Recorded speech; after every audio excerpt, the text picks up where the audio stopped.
जी हाँ, नीतीश ही होंगे फिर से मुख्यमंत्री। बेटे निशांत के ऐलान से फंस गई भारतीय जनता पार्टी। निशांत की बेबाक अपील से बिहार एनडीए में फंस गया पेच। बहुत स्वागत है आप सभी का। आप देख रहे हैं द राजनीति का विशेष सेगमेंट खबर और विश्लेषण। मैं हूं जब्बार खान। दोस्तों, आखिर ऐसा क्या हो गया कि वो बीजेपी जो अभी तक नीतीश के मुख्यमंत्री बनाए जाने को लेकर एक चुप हजार चुप थी, मगर बेटे निशांत के बाद अब उनकी अपील के बाद में असहज होगी। आखिर ऐसा क्या हुआ कि बिहार में जेपी नड्डा को भेज करके मोदी और शाह ने नीतीश को मनाने की कोशिश की।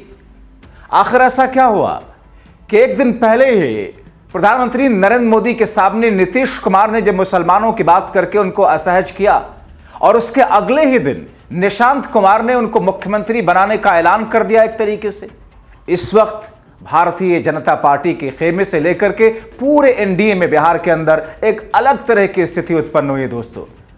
और यह स्थिति नीतीश कुमार के बेटे निशांत कुमार ने पैदा की है।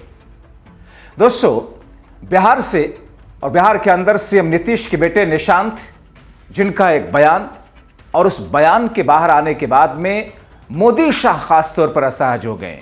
एक दिन पहले नीतीश ने भागलपुर में मोदी के हिंदुत्व के एजेंडे के सामने मुसलमानों की बात करके मोदी शाह समेत पूरे बीजेपी कुनबे को असहज किया था। और बीजेपी अगले मुख्यमंत्री के तौर पर नीतीश को प्रोजेक्ट करना दरअसल नहीं चाहती, मगर निशांत ने अब बीजेपी और पूरे बिहार से यह मांग कर दी कि उनके पिता को फिर से मुख्यमंत्री बनाया जाए। सीएम नीतीश कुमार के बेटे निशांत कुमार ने कहा कि पिताजी ने विकास किया, बिहार को आगे ले गए। पिछली बार आप लोगों ने 43 सीटें दी थी, उसके बावजूद विकास कार्य जारी रहा। तेजी से विकास के पथ पर बिहार ले गए पिताजी। इस बार उससे ज्यादा सीटें जिताइएगा। एनडीए को नीतीश कुमार को सीएम फेस घोषित करना चाहिए। यह लाइन सबसे महत्वपूर्ण है, क्योंकि अभी तक वो निशांत कुमार जो कि राजनीति में आधिकारिक तौर पर आए भी नहीं है, हाल के दिनों से मीडिया के सामने आना वो शुरू हुए हैं। मगर जिस अंदाज में निशांत कुमार को लेकर के अटकलें लगाई जा रही थी, क्योंकि निशांत कुमार के राजनीति में आने पर ही बीजेपी तो पहले से असहज थी और अब उनके जरिए दिए गए इस बयान से बीजेपी तो तिलमिलाई हुई है, मानो उसके सीने पर सांप लुट रहा है। हाल ही में जिस तरीके से निशांत की राजनीति में आने को लेकर के जेडीयू के नेताओं की अपील और अभियान चल रहा है, उससे बीजेपी असहज तो है ही है, लेकिन मोदी शाह क्या करेंगे दोस्तों, सबसे महत्वपूर्ण यह है। जेडीयू के नेताओं ने निशांत को ला करके और निशांत को नीतीश कुमार की राजनीतिक विरासत को आगे बढ़ाने के लिए, जेडीयू के अस्तित्व को मजबूत करने के लिए नित नए तरीके से हथकंडे अपना रहे हैं जेडीयू के नेता। जेडीयू ऑफिस में निशांत के पोस्टर लगाए गए। 3 दिन पहले जेडीयू ऑफिस के बाहर निशांत कुमार का एक पोस्टर जो लगा, जिसमें लिखा गया, बिहार करे पुकार, आइए निशांत कुमार। बताया जा रहा है कि यह पोस्टर जेडीयू कार्यकर्ताओं की ओर से लगाया गया था दोस्तों। 21 फरवरी को निशांत ने पटना में पिता को फिर से मुख्यमंत्री बनाए जाने की बात कही थी। पटना एयरपोर्ट पर निशांत कुमार ने बिहार की जनता से यह अपील की थी। निशांत से पत्रकारों ने जब पूछा कि साहब, तेजस्वी यादव तो कह रहे हैं कि मुख्यमंत्री नीतीश अस्वस्थ हैं, इस पर उन्होंने कहा था कि नहीं, वो 100% स्वस्थ हैं, अच्छे हैं। बिहार में चुनाव है, पहले भी कहा था और अब भी कह रहे हैं, हमारी अपील है कि फिर से एनडीए की सरकार आएगी, पिताजी को फिर से मुख्यमंत्री बनाएं। तो निशांत कुमार ने एक के बाद एक जिस तरीके से नीतीश कुमार को लेकर, मुख्यमंत्री के पद को लेकर के, मुख्यमंत्री के चेहरे को लेकर के जो प्रोजेक्ट करने की बात की है, बीजेपी इसी से तो बचना चाहती है दोस्तों। निशांत कुमार के जेडीयू में आने की चर्चा आप लगातार सुन रहे हैं, देख रहे हैं। खासतौर पर 2024 से जो सूत्र बताते हैं कि कुछ नेता चाह रहे हैं कि जल्द से जल्द राजनीति में आए और इस विधानसभा चुनाव की बागडोर संभालें, देखें, कैंपेनिंग को संभालें या खुद चुनाव में लड़े। हालांकि पार्टी के बड़े नेता लगातार इस तरह की संभावनाओं को खारिज भी करते नजर आए। साल 2024 के लोकसभा चुनाव से पहले निशांत की राजनीति में आने की चर्चाओं ने जोर पकड़ा था उस वक्त, मगर निशांत जो खुद को राजनीति से दूर करना चाहते थे और अभी तक उन्होंने खुद को राजनीति से दूर कर भी रखा था। अब ऐसे में निशांत कुमार राजनीति में आएंगे कि नहीं आएंगे, एक तरफ आरजेडी के नेताओं ने, दूसरी तरफ जीतन राम मांझी जो कि खुद एनडीए के ही नेता हैं, उन्होंने तो वेलकम कर दिया। मगर उनकी राजनीतिक एंट्री की चर्चाओं के बीच में उनका विरोध भी शुरू हो गया था दोस्तों। पिछले महीने जब एक पोस्टर लगा भारतीय जनता पार्टी के कार्यालय के बाहर, बीजेपी के दफ्तर के बाहर बिहार में, जिसमें लिखा हुआ था कि राजा का बेटा राजा नहीं बनेगा। पोस्टर पर एक तरफ नीतीश कुमार के बेटे निशांत कुमार की तस्वीर भी लगी थी, तो दूसरी तरफ जिस पोस्टर को जिस शख्स ने, रवि गोल्डन कुमार की फोटो लगी थी, जिसने कहा जा रहा कि जिस शख्स ने उस फोटो को लगवाया, निशांत की जिस तरीके से इस वक्त बिहार की राजनीति में उनके नाम को लेकर के हलचल है, उसको लेकर के तो खिचड़ी बहुत कुछ पक रही है दोस्तों। क्योंकि नीतीश कुमार की जो प्लानिंग है बिहार को लेकर के, एनडीए में रह करके बीजेपी को किस तरीके से नीचे ला करके जदयू को ऊपर ले जाने की, क्योंकि 2020 में यही तो खेल हुआ था। चिराग मॉडल के जरिए बीजेपी ने नीतीश कुमार के साथ में खेल किया, जैसा कि आरोप लगता रहा है। अब ऐसी स्थिति में सारी की सारी चीजें आकर के ये अटक जाती हैं कि बिहार में नीतीश एनडीए में अगर रहते भी हैं तो फिर सीटों के बंटवारे का क्या वही फार्मूला होगा जो 122 नीतीश कुमार चाह रहे हैं? निशांत कुमार आएंगे तो उनको किस तरीके से उनकी ताजपोशी होगी? नीतीश कुमार ने उनके लिए क्या प्लानिंग कर रखी है? और नीतीश के बेटे निशांत के राजनीति में आने से क्या बीजेपी पर इसका कोई प्रभाव पड़ेगा, या जदयू अपने राजनीतिक अस्तित्व को जो कि सिमटती जा रही थी, दिखा था 2020 के चुनाव में, उसको विस्तार मिलेगा? मगर जो पोस्टर लिखा था कि राजा का बेटा राजा नहीं बनेगा, उस पोस्टर को माना यह गया कि बीजेपी के नेताओं के जरिए लगाया गया। अब ऐसी स्थिति में हैरान की बात यह है कि नीतीश के प्रतिद्वंदी आरजेडी के नेता तेजस्वी तारीफ कर रहे हैं, खुद एनडीए के नेता जीतन राम मांझी तारीफ कर रहे हैं। इन तमाम चीजों के बीच में आगे की स्थिति क्या बनेगी, देखना बहुत महत्वपूर्ण होगा। दोस्तों, नीतीश कुमार दरअसल उम्र के ऐसे पड़ाव पर हैं जहां उनको अपनी राजनीतिक विरासत को संभालने के लिए अपने राजनीतिक वारिस की जरूरत है, ये सब जानते हैं। निशांत की राजनीति में आने से नीतीश को मजबूती तो मिलेगी ही, साथ ही साथ में वोटरों का जुड़ाव भी जदयू से और बढ़ेगा, खासतौर पर युवा वोटर जिनके इर्द गिर्द निशांत का अपना एक जाल है।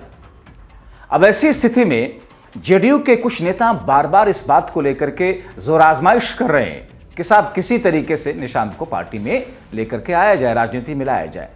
सीएम नीतीश कुमार के राजनीतिक करियर की अगर बात करें, क्योंकि नीतीश कुमार की जिस उम्र में अब बातें की जा रही है, उनकी सेहत को लेकर के, उनके स्वास्थ्य को लेकर के, हाल ही में तेजस्वी यादव ने जो सवाल उठाया था, नीतीश कुमार अपने राजनीतिक जीवन की शुरुआत 1977 में करते हैं नालंदा के हरनौत से। विधानसभा का चुनाव हालांकि उस वक्त हार गए थे, 1985 में पहली बार जीत करके विधानसभा पहुंचे। अब ऐसे में कयास ये भी है कि निशांत कुमार की राजनीतिक पारी उसी हरनौत से शुरू हो सकती है जहां से नीतीश कुमार ने शुरू की थी। दोस्तों, इन सब के बीच जदयू ऑफिस के बाहर निशांत कुमार का पोस्टर, जिसमें बिहार करे पुकार आइए निशांत कुमार, बताया जा रहा है कि पोस्टर जदयू कार्यकर्ताओं की तरफ से, नेताओं की तरफ से लगाया गया। और ऐसे में नेता प्रतिपक्ष तेजस्वी यादव ने निशांत कुमार को लेकर के जिस अंदाज में वेलकम किया, वो चर्चाओं का विषय बना, क्योंकि कहा यह गया कि तेजस्वी जिस अंदाज में निशांत का वेलकम कर रहे हैं और जिस तरीके से नीतीश कुमार का इस वक्त जो एक अलग अंदाज दिख रहा है, भले ही वो बोलें कि एनडीए के साथ था, एनडीए के साथ हूं, एनडीए के साथ रहूंगा, मगर उसके पीछे की कोई प्लान बी की तरफ राजनीतिक जानकार इशारा कर रहे हैं। तेजस्वी यादव ने कहा था कि हम चाहते हैं कि निशांत कुमार वो हमारे भाई हैं, राजनीति में आए, जल्दी घर बसाएं। अब राजनीतिक जानकार मानते हैं कि निशांत को सोचना पड़ेगा कि उनके पिता के साथ जो लोग हैं, चाहे वो मोदी हों, चिराग पासवान हों, विजय चौधरी हों, पहले सभी उनके पिता के बारे में क्या कुछ बोलते रहे, मगर राजनीतिक मजबूरियों के चलते सब नीतीश के नाम पर खामोश रहकर अपनी अपनी राजनीतिक ताकत को मजबूती देने के लिए आगे बढ़ रहे हैं। इस बीच निशांत की राजनीति में आने पर मंत्री विजय चौधरी ने निशांत कुमार में कहा कि पार्टी नीतीश कुमार ने खड़ी की है, वो जो चाहेंगे होगा। मगर इन सब चीजों से इतर निशांत के पिता नीतीश को फिर से मुख्यमंत्री बनाने को लेकर के जो कदम निशांत का है, उसे बीजेपी असहज तो है। निशांत ने पटना में पिता को फिर से मुख्यमंत्री बनाए जाने की बात कही। पटना एयरपोर्ट पर निशांत कुमार ने बिहार की जनता से अपील की थी। निशांत से पत्रकारों ने जब पूछा कि तेजस्वी यादव कह रहे हैं कि मुख्यमंत्री अस्वस्थ हैं, नीतीश कुमार जी की उम्र हो चुकी है, उन्होंने फौरन बिना देर किए कहा था कि साहब 100% स्वस्थ हैं, अच्छे हैं। और उन्होंने कहा कि मैंने पहले भी कहा कि हम फिर से सरकार में आएंगे और फिर से मुख्यमंत्री नीतीश कुमार जी ही होंगे। अब हालांकि निशांत के राजनीति में आने पर एनडीए के ही जीतन राम मांझी स्वागत कर रहे हैं, लेकिन दूसरे नेता एनडीए के खामोश क्यों हैं, चुप्पी क्यों साधी हुई है? और ऐसी स्थिति में जीतन राम मांझी ने क्या कहा था, बल्कि बचाव भी किया था। उन्होंने कहा था कि डॉक्टर का बेटा डॉक्टर बने तो अच्छा, आईएएस का बेटा आईएएस बने तो काबिल, इंजीनियर का बेटा इंजीनियर बने तो होनहार, पर नेता का बेटा नेता बने तो कई सवाल, ये ठीक नहीं है। राजनीति में बिहार के माननीय मुख्यमंत्री नीतीश कुमार जी के पुत्र निशांत का स्वागत है। उन्होंने तो खुले दिल से सीधे सीधे ऐलान कर दिया था, हम निशांत के साथ में। जीतन राम मांझी, बीच में ऐसी भी खबरें आई थी कि जीतन राम मांझी जिस तरीके से बीजेपी से असहज दिख रहे थे, नाराज दिख रहे थे झारखंड और दिल्ली विधानसभा चुनाव में सीटें न मिलने की वजह से, और ऐसे भी बयान उनके आए कि साहब बिहार में तो हमारी औकात दिखाएंगे। और उसके बाद में नीतीश के साथ में, हालांकि एक वक्त में जीतन राम मांझी को नीतीश कुमार ने ही मुख्यमंत्री बनाया, हटाया भी उन्होंने, फिर नीतीश का साथ छोड़ करके वो गए भी, ये अलग बात है कि वो एनडीए का पार्ट है। मगर अब जीतन राम मांझी और नीतीश कुमार के बीच में बिहार की राजनीति को नजदीक से देखने और समझने वाले बता रहे हैं कि साहब कुछ ना कुछ प्लान बी को लेकर के कुछ ना कुछ जो अटकलें हैं उसे पूरी तरीके से खारिज नहीं किया जा सकता। तेजस्वी यादव तो निशांत को लेकर के जीतन राम मांझी ने तारीफ की। तेजस्वी यादव जिस तरीके से वेलकम कर रहे हैं, जिस तरीके से उन्होंने राजनीति में आने के लिए खुद को सहज दिखाते हुए, क्योंकि तेजस्वी यादव की बात करें तो वो भी युवा है, निशांत कुमार गर्चे इन लोगों की उम्र काफी है मगर राजनीति में तो युवा ही कहलाएंगे। अब ऐसे में अपनी राजनीतिक विरासत को आगे बढ़ाने के लिए देश में अक्सर नेताओं को आप देखें राजनीति में लेकर के आए अपने बेटों को, और इससे बीजेपी अछूती नहीं है। बिहार में अगर देखें तो रामविलास पासवान, लालू प्रसाद यादव ऐसा करके राजनीतिक फायदा ले चुके हैं। साल 2013 में तेजस्वी यादव को पार्टी के अगले नेता के रूप में लालू प्रसाद यादव ने प्रोजेक्ट किया था। तेजस्वी यादव ने साल 2020 में आरजेडी के नेतृत्व वाले गठबंधन को 110 सीटों पर पहुंचाया भी है। हालांकि आरजेडी बहुमत से केवल 12 सीटें दूर रह गई थी। इसी तरह रामविलास पासवान ने भी अपने बेटे चिराग को राजनीतिक के फलक पर रखा। 2014 के चुनाव में चिराग पासवान ने लोजपा को एनडीए के साथ लाने में अहम भूमिका निभाई थी। अब ऐसी स्थिति में जहां एक तरफ लोग 24 फरवरी का इंतजार कर रहे थे कि प्रधानमंत्री नरेंद्र मोदी आएंगे तो एनडीए का चेहरा कौन होगा, बिहार का अगर एनडीए जीतती है तो अगला मुख्यमंत्री कौन होगा, इस पर प्रधानमंत्री मोदी के मुंह से कुछ सुनने में इच्छुक थे, मगर वो तो हुआ नहीं। हालांकि लाडला मुख्यमंत्री कहकर के प्रधानमंत्री मोदी नीतीश कुमार को खुश करने की कोशिश करते दिखे, लेकिन उसी मंच से नीतीश कुमार ने जिस अंदाज में मुस्लिम कार्ड खेला और उसके एक दिन के बाद में निशांत कुमार का जिस तरीके से नीतीश कुमार को सीएम प्रोजेक्ट करने के लिए एक अंदाज में इसे ऐलान नहीं कहा जाएगा, बिहार के लोगों से अपील जिस अंदाज में की, उससे बीजेपी असहज है। क्या ये संयोग है, इत्तेफाक है कि उसी दिन जेपी नड्डा भारतीय जनता पार्टी के राष्ट्रीय अध्यक्ष की मुलाकात नीतीश कुमार से होती है। अब ऐसे में आगे की स्थिति क्या बनेगी देखना बहुत महत्वपूर्ण होगा दोस्तों।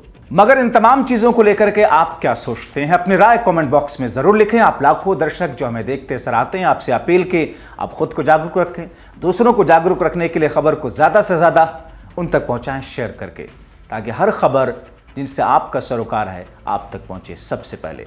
बहुत शुक्रिया।